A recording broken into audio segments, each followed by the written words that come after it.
ഹിന്ദു ദിനപത്രത്തിലെ അഭിമുഖത്തിൽ പ്രതിരോധത്തിലായി മുഖ്യമന്ത്രിയെ സംരക്ഷിച്ച് മന്ത്രിമാർ. ഇടതുമുന്നണി സർക്കാരിനെ തകർക്കാനുള്ള ശ്രമമാണ് ഇപ്പോൾ നടക്കുന്നതെന്ന് മന്ത്രി മുഹമ്മദ് റിയാസ് പറഞ്ഞു. മാധ്യമങ്ങൾ മുഖ്യമന്ത്രിക്കെതിരെ വാർത്ത വളച്ചൊടിക്കുന്നുവെന്ന് മന്ത്രി ശിവൻകുട്ടി പ്രതികരിച്ചു. PR ഏജൻസിയുടെ പിൻബലത്തോടെയല്ല പാർട്ടി വളർന്നതെന്നും ശിവൻകുട്ടി പറഞ്ഞു. വിശദാംശങ്ങളുമായി പ്രജിത്ത് മോഹനൻ ചിരികാണ്. പ്രജിത്ത്, ഈ PR ഏജൻസിയുമായി ബന്ധപ്പെട്ട് അദ്ദേഹത്തിന്റെ മുഖ്യമന്ത്രിയുടെ അഭിമുഖവുമായി ബന്ധപ്പെട്ട് വലിയ വിവാദം നിലനിൽക്കുകയാണ്. സ്വയം പ്രതിരോധത്തിലാകുന്ന ഒരു മുഖ്യമന്ത്രിയെയും പാർട്ടിയെയുമാണ് നമുക്ക് കാണാൻ സാധിക്കുന്നത്. ഈ ഒരു ഘട്ടത്തിലാണോ മുഖ്യമന്ത്രിയെ ന്യായീകരിച്ചുകൊണ്ട് PR ഏജൻസിയെ ന്യായീകരിച്ചുകൊണ്ട് മറ്റു മന്ത്രിമാർ മുഹമ്മദ് റിയാസും ശിവൻകുട്ടിയടക്കം രംഗത്ത് വന്നിരിക്കുന്നത്?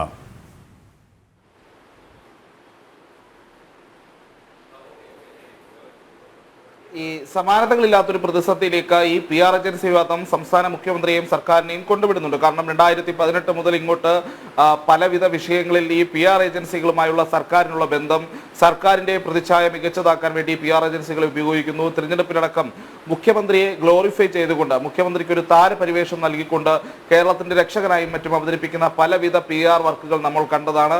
അന്നൊക്കെ BJP അടക്കമുള്ള പ്രതിപക്ഷ സംഘടനകൾ വലിയ രീതിയിലുള്ള വിമർശനങ്ങൾ ഉന്നയിക്കുകയും ഇതിനെതിരെ രംഗത്ത് വരികയും ഒക്കെ ചെയ്തിരുന്നു. കേരളത്തിൽ നടക്കുന്നത് PR രാജാണെന്ന രീതിയിലുള്ള വിമർശനങ്ങളും ഒക്കെ ഉയർന്നിരുന്നു. പക്ഷേ അന്ന് പല്ലും നഖവും ഉപയോഗിച്ച് മുഖ്യമന്ത്രി ഈ വിഷയങ്ങളെ പ്രതിരോധിച്ചുവെങ്കിലും പിന്നീട് ഇപ്പോൾ ഈ വീണ്ടും ഈ സർക്കാർ ഇങ്ങനെ രീതിയിലേക്ക് ഒരു വിവാദത്തിലേക്ക് പോകുന്നു. അതിന് PR ഏജൻസി വഴിയാണ് ഈ ഹിന്ദു പത്രത്തിലെ അഭിമുഖം അത് റെഡിയാക്കി അല്ലെങ്കിൽ അതിലേക്ക് പോയത് എന്ന രീതിയിലുള്ള വെളിപ്പെടുത്തൽ ആ പത്രം തന്നെ നടത്തുമ്പോഴാണ് ഇത്തരത്തിൽ മുഖ്യമന്ത്രി വീണ്ടും പ്രതിസന്ധിയിലാകുന്നു. പ്രത്യേകിച്ച് മുഖ്യമന്ത്രിയുടെ അഭിമുഖം എടുക്കുന്ന സമയത്ത് അവിടെ PR ഏജൻസിയുടെ പ്രതിനിധികൾ ഉണ്ടായിരുന്നു. വിവാദമായ പരാമർശങ്ങൾ എഴുതി നൽകിയത് PR ഏജൻസിയാണ് തുടങ്ങിയിട്ടുള്ള വലിയ രീതിയിലുള്ള വിമർശനങ്ങൾ വരുന്നു. അതോടൊപ്പം നേരത്തെ ഖലീജ് എന്ന് പറയുന്ന UAE ആസ്ഥാനമാക്കി പ്രവർത്തിക്കുന്ന പത്രത്തിലും മുഖ്യമന്ത്രി സമാനമായ രീതിയിൽ അഭിമുഖം നൽകിയത് ഈ ഏജൻസിയുടെ സഹായത്തോടെയാണ് എന്ന രീതിയിലുള്ള കാര്യങ്ങൾ വെളിപ്പെട്ട് വരുമ്പോൾ സർക്കാർ കൂടുതൽ പ്രതിരോധത്തിലാക്കുകയാണ്. കാരണം സംസ്ഥാനത്ത് PRD പോലെയുള്ള സംവിധാനങ്ങളുണ്ട്, മുഖ്യമന്ത്രിക്ക് പ്രസ് സെക്രട്ടറി ഉണ്ട്, പൊളിറ്റിക്കൽ സെക്രട്ടറി ഉണ്ട്. ഇത്തരം കാര്യങ്ങളൊക്കെ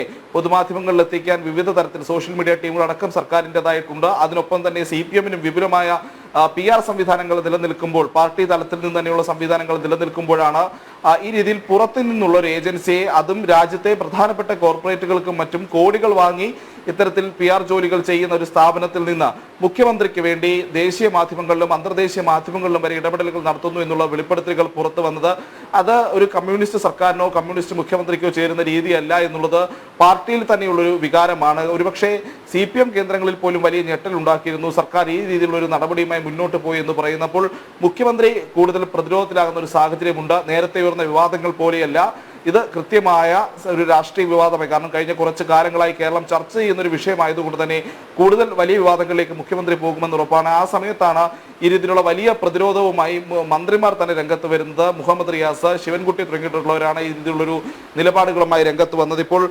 മുഹമ്മദ് റിയാസ് പറയുന്നത് ഇത്തരത്തിലൊരു പ്രതികരണം നൽകാൻ മുഖ്യമന്ത്രിക്ക് PR ഏജൻസിയുടെ ആവശ്യമില്ല. അതുപോലെ തന്നെ ഹിന്ദു പത്രത്തിലെ വാർത്തയുമായി ബന്ധപ്പെട്ട നിയമ നടപടി വേണമോ എന്നത് മുഖ്യമന്ത്രിയുടെ ഓഫീസ് തീരുമാനമെടുക്കും.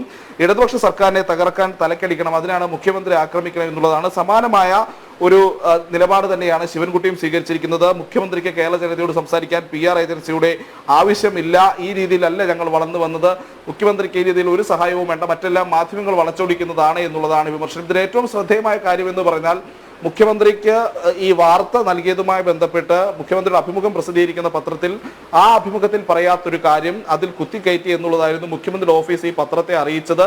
പക്ഷേ ആ പത്രം അതുമായി ബന്ധപ്പെട്ടൊരു ഖേദപ്രകടനം നടത്തുന്നു. ഖേദപ്രകടനം നടത്തുമ്പോൾ അവർ വ്യക്തമായി കാര്യങ്ങൾ പറയുന്നു. തങ്ങളെ ഈ അഭിമുഖത്തിന് സമീപിക്കുന്നത് ഈ പറയുന്ന PR ഏജൻസിയാണ്. ആ ഏജൻസിയുടെ ആളുകൾ തന്നെ തന്നതുകൊണ്ടാണ്, ഇത് മുഖ്യമന്ത്രിയുടെ വാക്കുകളാണ് അല്ലെങ്കിൽ മുഖ്യമന്ത്രി പറഞ്ഞതാണ്, ഇതുകൂടി അതിൽ ഉൾപ്പെടുത്തണം എന്ന് പറഞ്ഞതുകൊണ്ടാണ് ആ സമയത്ത് അങ്ങനെ ഉൾപ്പെടുത്തേണ്ടി വന്നത് എന്നുള്ളതാണ്. അതിനവർ കൃത്യമായി ഈ ഏജൻസി തന്നെ തങ്ങളെ ബന്ധപ്പെടുന്നു എന്ന് പറയുന്നു. അത് മുഖ്യമന്ത്രിയുടെ അഭിമുഖം തരാമെന്ന് പറയുന്നു. അതിനുശേഷം മാധ്യമപ്രവർത്തകർ അവിടെ പോയി മുഖ്യമന്ത്രിയുടെ അഭിമുഖം എടുക്കുന്ന സമയത്ത് ഈ PR സ്ഥാപനത്തിന്റെ പ്രതിനിധികൾ അവിടെ ഉണ്ടാകുന്നു. അവർ തന്നെ മുഖ്യമന്ത്രിയുടെ പ്രസംഗം എന്ന രീതിയിൽ അല്ലെങ്കിൽ മുഖ്യമന്ത്രി പറഞ്ഞ കാര്യങ്ങൾ എന്ന രീതിയിൽ ഇത്തരത്തിലൊരു പരാമർശങ്ങളൊക്കെ കുറിപ്പ് നൽകുന്നു. അവിടെ നമ്മൾ ശ്രദ്ധിക്കേണ്ടത് ഈ കുറിപ്പ് നൽകിയതിന് പിന്നിൽ മുഖ്യമന്ത്രിയുടെ ഓഫീസിന് പോലും കൃത്യമായ അറിവുണ്ടായിരുന്നു എന്നുള്ള കാര്യത്തിൽ തർക്കമില്ല. കാരണം മുഖ്യമന്ത്രിയുടെ അടുത്ത് ഈ PR പ്രതിനിധികൾ ഉണ്ടാകുകയും അവർ ഇത്തരത്തിലൊരു കുറിപ്പ് കൈമാറുകയും ചെയ്തത് മുഖ്യമന്ത്രിയുടെ ഓഫീസും മുഖ്യമന്ത്രിയുടെ അടുപ്പക്കാരും അറിയാതെ അത്തരത്തിലൊരു നടപടികളിലേക്ക് കാര്യങ്ങൾ പോകില്ല എന്നുള്ളതാണ്.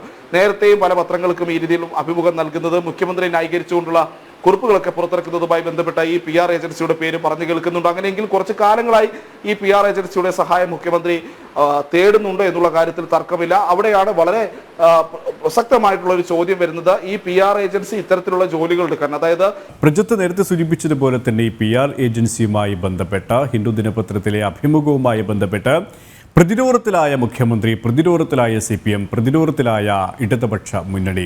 ഇവിടെ ന്യായീകരണവുമായി മന്ത്രിമാർ രംഗത്ത് വരികയാണ്. പ്രത്യേകിച്ച് മുഹമ്മദ് റിയാസും വി ശിവൻകുട്ടിയടക്കമാണ് രംഗത്ത് വന്നിരിക്കുന്നത്. അവർ ഏത് തരത്തിലാണ് രക്ഷാകവചമൊരുക്കാനുള്ള ഒരു ശ്രമം നടത്തുന്നത്? ഒപ്പം PR ഏജൻസിയുമായി ബന്ധപ്പെട്ട് സംസ്ഥാനം വലിയ സാമ്പത്തിക പ്രതിസന്ധിയിലൂടെ പോകുമ്പോഴും ഇത്തരത്തിലുള്ള ഏജൻസികൾക്ക് ലക്ഷങ്ങൾ കോടികൾ നൽകുന്നു, അവരാണ് ഭരണം നിയന്ത്രിക്കുന്നത് എന്നതടക്കമുള്ള വിമർശനങ്ങളുണ്ടായിരുന്നു. പക്ഷേ അതിനൊക്കെ തള്ളിക്കളിയുന്ന സമീപനം മന്ത്രിമാരും മുഖ്യമന്ത്രി അടക്കം സ്വീകരിക്കുമ്പോൾ അത്തരം സാധൂകരണത്തിലേക്ക്, സ്ഥിരീകരണത്തിലേക്കാണ് ഒടുവിൽ കാര്യങ്ങൾ എത്തിയിരിക്കുന്നത് അല്ലേ?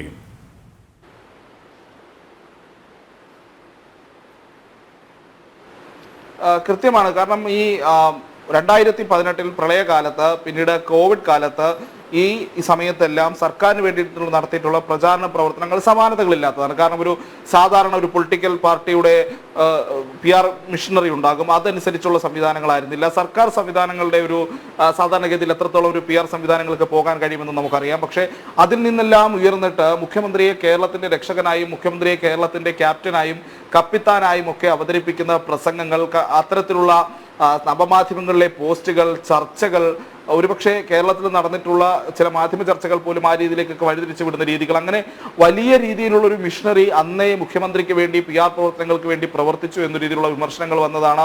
മുൻ പ്രതിപക്ഷ നേതാവായിരുന്ന രമേശ് ചെന്നിത്തല, BJPയുടെ സംസ്ഥാന അധ്യക്ഷൻ K സുരേന്ദ്രൻ, കേന്ദ്രമന്ത്രിയായിരുന്ന V മുരളീധരൻ, ഇവരൊക്കെ പല ഘട്ടങ്ങളിലും ഇതെല്ലാം ചൂണ്ടിക്കാട്ടുകയും വിമർശനങ്ങൾ ഉയർത്തുകയും ചെയ്തതാണ്. പ്രത്യേകിച്ച് അന്ന് തെരഞ്ഞെടുപ്പിന് പോലും ഈ സ്വാധീനിച്ചത് ഈ രീതിയിലുള്ള വലിയ രീതിയിൽ, പ്രത്യേകിച്ച് മുഖ്യമന്ത്രിയെ കേരളത്തിന്റെ ക്യാപ്റ്റനാക്കി അവതരിപ്പിച്ചുകൊണ്ടുള്ള പ്രചാരണമാണ് എന്ന രീതിയിലൊക്കെയുള്ള വിലയിരുത്തലുകളും പിന്നീട് വന്നതാണ്. അങ്ങനെ ഒരു സംസ്ഥാനത്തിന്റെ തെരഞ്ഞെടുപ്പിനെ പോലും സ്വാധീനിക്കാവുന്ന രീതിയിൽ, ഒരു സംസ്ഥാനത്തിന്റെ രാഷ്ട്രീയ നയരൂപീകരണത്തിനെ പോലും സ്വാധീനിക്കാവുന്ന രീതിയിൽ PR ഏജൻസികളുടെ പ്രവർത്തനം കേരളത്തിൽ ഉണ്ടാകുന്നു എന്ന രീതിയിലുള്ള വലിയ രീതിയിലുള്ള വിമർശനം വരുന്നു. ആ വിമർശനത്തിനെ അന്ന് മുഖ്യമന്ത്രി വലിയ രീതിയിൽ എതിർക്കുന്നു. ഒരു PR ഏജൻസിയും തനിക്ക് പിന്നിലില്ല, PR ഏജൻസികളുമായിട്ട് ഒരു ബന്ധവുമില്ല, അത് തങ്ങളുടെ രീതിയല്ല തുടങ്ങിയിട്ടുള്ള വിമർശനങ്ങൾ മുഖ്യമന്ത്രി തിരിച്ചാക്രമണത്തിന്റെ ഭാഗമായി ഉയർത്തുന്നു. പിന്നീട് കോൺഗ്രസിന്റെ ഭാഗമായി നിൽക്കുന്ന ഒരു PR വിദഗ്ധനായിട്ടുള്ള കനഗോകുലു ഈ രീതിയിൽ കേരളത്തിൽ വന്ന് കോൺഗ്രസ് നേതാക്കളുമായി ഒരു യോഗത്തിൽ പങ്കെടുക്കുന്ന സമയത്ത് അതിനെ മുഖ്യമന്ത്രി വലിയ രീതിയിൽ വിമർശിക്കുന്നുണ്ട്. ഈ നാടെങ്ങോട്ടാണ് പോകുന്നത്, ഒരു രാഷ്ട്രീയ പ്രവർത്തനത്തിൽ ഒരു PR പ്രവർത്തകൻ ഇതുപോലെ ഇടപെടുന്നതിനെ പറ്റിയുള്ള രീതിയിലുള്ള വിമർശനങ്ങളൊക്കെ മുഖ്യമന്ത്രിയുടെ ഭാഗത്ത് നിന്ന് വലിയ രീതിയിൽ വന്നിരുന്നു. അതിനുശേഷം ഇപ്പോൾ മുഖ്യമന്ത്രിക്ക് വേണ്ടി ഒരു PR ഏജൻസി ഇടപെടൽ നടത്തി എന്നുള്ളത് കൃത്യമായി തെളിഞ്ഞിരിക്കുന്ന ഒരു സാഹചര്യത്തിൽ വലിയ പ്രതിരോധത്തിൽ തന്നെയാണ് സർക്കാർ. അല്ലെങ്കിൽ മുൻ പറഞ്ഞ നിലപാടുകളെല്ലാം അവർക്ക് തിരുത്തി പറയേണ്ട സാഹചര്യമാണ്. പക്ഷേ സ്വാഭാവികമായും മുഖ്യമന്ത്രിയെ പ്രതിരോധിക്കാൻ സംസ്ഥാനത്തെ പ്രധാനപ്പെട്ട മന്ത്രിമാരെല്ലാം രംഗത്തിറങ്ങുന്ന കാഴ്ച നമ്മളിപ്പോൾ കാണുന്നുണ്ട്. എന്തായാലും ഈ മറ്റ് മുൻപ് അൻവറുമായിട്ടൊക്കെ ഉയർത്തിയിട്ടുള്ള വിമർശനങ്ങളുമായി ബന്ധപ്പെടുത്തി അത് ഒരുപക്ഷെ ചില സ്പ്ലിറ്റുകളും അല്ലെങ്കിൽ ചില വ്യത്യസ്തമായ അഭിപ്രായങ്ങളും ഒക്കെ ഉയരുന്നൊരു കാര്യമാണ് എന്നുണ്ട്. പക്ഷേ ഇക്കാര്യത്തിൽ ഈ PR ഏജൻസി വിവാദത്തിൽ സർക്കാരിനെ പൂർണ്ണമായും ഒരുമിച്ച് നിന്ന് പിന്തുണയ്ക്കുക എന്നുള്ളതാണ് മന്ത്രിമാർ സ്വീകരിക്കുന്ന ഒരു നയമെന്ന് പറയുന്നത്. കാരണം ഈ PR പ്രവർത്തനങ്ങളുടെ ഒരു ബാക്ക്ഡ്രോപ്പ് ഒക്കെ പരിശോധിച്ചാൽ അതിൽ ചിലപ്പോൾ മറ്റ് മന്ത്രിമാർക്ക് വേണ്ടിയിട്ടും ഈ PR ഏജൻസികൾ പ്രവർത്തിച്ചിട്ടുണ്ടാകാം. അങ്ങനെയുള്ള ഒരുപാട് കാര്യങ്ങൾ ഇനിയും വ്യക്തമാകേണ്ടതുണ്ട്. അതിൽ ഏറ്റവും ശ്രദ്ധേയമാകുന്നത്, ഏറ്റവും പ്രധാനപ്പെട്ടത്, ഈ സംസ്ഥാന ഖജനാവിൽ നിന്ന് ഏതെങ്കിലും രീതിയിലുള്ള പണം ഈ ഏജൻസിക്ക് വേണ്ടി മുടക്കിയിട്ടുണ്ടോ എന്നുള്ള ചോദ്യമാണ്. അങ്ങനെ മുടക്കിയിട്ടുണ്ടെങ്കിൽ അത് ഏത് വഴിക്കാണ്, ഏത് സാഹചര്യത്തിലാണ്, അതിന് ഏതെങ്കിലും രീതിയിലുള്ള നിയമപരമായിട്ടുള്ള രീതികൾ അവലംബിച്ചിട്ടുണ്ടോ? അങ്ങനെ അവലംബിക്കാൻ കഴിഞ്ഞാൽ തന്നെ സംസ്ഥാന സർക്കാരിന് വേണ്ടി പ്രധാനപ്പെട്ട അതായത് ഒരു പൂർണ്ണമായ ഒരു സംവിധാനം തന്നെ സർക്കാരിനെ പ്രകീർത്തിക്കാൻ വേണ്ടി PRD എന്ന രീതിയിൽ കേരളത്തിലുണ്ട്. മുഖ്യമന്ത്രിക്ക് പ്രസ് സെക്രട്ടറി ഉണ്ട്, മുഖ്യമന്ത്രിക്ക് അതിനോടുള്ള മറ്റ് സംവിധാനങ്ങളുണ്ട്, മുഖ്യമന്ത്രിയുടെ സോഷ്യൽ മീഡിയ വിങ് ഉണ്ട്. ഇതെല്ലാം നിൽക്കുമ്പോൾ ഒരു ഏജൻസി എന്തിന്, അതായത് വെറുമൊരു ഏജൻസി അല്ല നമ്മൾ ഇക്കാര്യത്തിൽ മനസ്സിലാക്കേണ്ടത്. ഈ കൈസൻ എന്ന് പറഞ്ഞാൽ രാജ്യത്തെ പ്രധാനപ്പെട്ട കോർപ്പറേറ്റുകൾക്ക് വേണ്ടി പോലും PR പ്രവർത്തനങ്ങൾ ചെയ്യുന്ന ഒരു സ്ഥാപനം, ഒരു ഏജൻസി, അത് കേരള സംസ്ഥാനത്തിന്റെ മുഖ്യമന്ത്രിക്ക് വേണ്ടി ഇത്തരത്തിലുള്ള ഇടപെടലുകൾ നടത്തുന്നത് എന്തിനു വേണ്ടി? കാരണം സൗജന്യമായി അത്തരം ഇടപെടലുകൾ നടത്തിയെന്നാണ് സർക്കാരോ മുഖ്യമന്ത്രിയോ പറയുന്നതെങ്കിൽ അതും വിശ്വസനീയമല്ല എന്നുള്ളതാണ് യാഥാർത്ഥ്യം. KP. യെസ്, പ്രജിത് മോഹനാണ് തിരുവനന്തപുരത്ത് നിന്നും വിശദാംശങ്ങൾ നൽകിയത്.